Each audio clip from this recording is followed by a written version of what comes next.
திமுகவை எந்த கொம்பனாலும் தொட்டுக்கூட பார்க்க முடியாது என்று கூறியுள்ள முதலமைச்சர் மு.க.ஸ்டாலின் எஸ்ஐஆர் பணிகளை மிகுந்த கவனத்துடன் திமுகவினர் கண்காணிக்க வேண்டும் என்றும் அறிவுறுத்தியிருக்கிறார். சென்னை அண்ணா அறிவாலயம் கலைஞர் அரங்கத்தில் திமுக நிர்வாகியின் இல்ல திருமண விழா நடைபெற்றது. இதில் பங்கேற்று திருமணத்தை நடத்தி வைத்த திமுக தலைவரும் முதலமைச்சருமான மு.க.ஸ்டாலின் மணமக்களை வாழ்த்தினார். பின்னர் பேசிய முதலமைச்சர் திமுகவை எந்த காலத்திலும் யாரும் தொட்டுக்கூட பார்க்க முடியாது என தெரிவித்தார். இன்றைக்கு யார் யாரோ கிளம்பி இந்த கழகத்தை அழித்து விடலாம், ஒழித்து விடலாம் என்று கனவு கண்டு கொண்டிருக்கிறார்களே, அவர் கனவெல்லாம் நிச்சயம் எந்த கொம்பனாலும் இந்த இயக்கத்தை தொட்டு கூட பார்க்க முடியாது என்பதை மாத்திரம் இந்த நேரத்தில் நான் குறிப்பிட்டு காட்ட கடமைப்பட்டிருக்கிறேன்.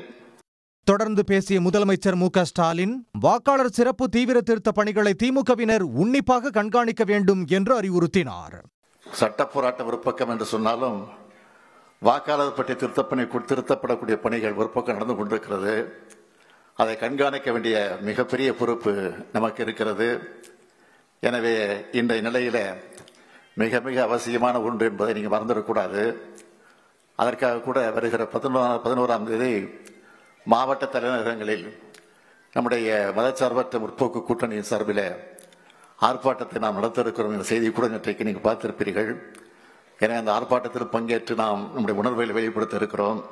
எஸ்ஐஆர் பணி தொடர்பாக உதவி தேவைப்பட்டால் சென்னை அண்ணா அறிவாலயத்தில் அமைக்கப்பட்டுள்ள உதவி மையத்துக்கு தொலைபேசி வாயிலாக திமுகவினர் அழைக்கலாம் என்றும், ஜனநாயகத்தை காக்கும் காவலர்களாக பூத் ஏஜென்ட்டுகள் செயல்பட்டு அனைத்து வாக்குச்சாவடிகளிலும் வெற்றி பெற்று தர வேண்டும் என்றும் முதலமைச்சர் மு.க.ஸ்டாலின் கேட்டுக்கொண்டார். உடனுக்குடன் செய்திகளை தெரிந்து கொள்ள சன் நியூஸ் பெல் ஐகானை கிளிக் பண்ணுங்க.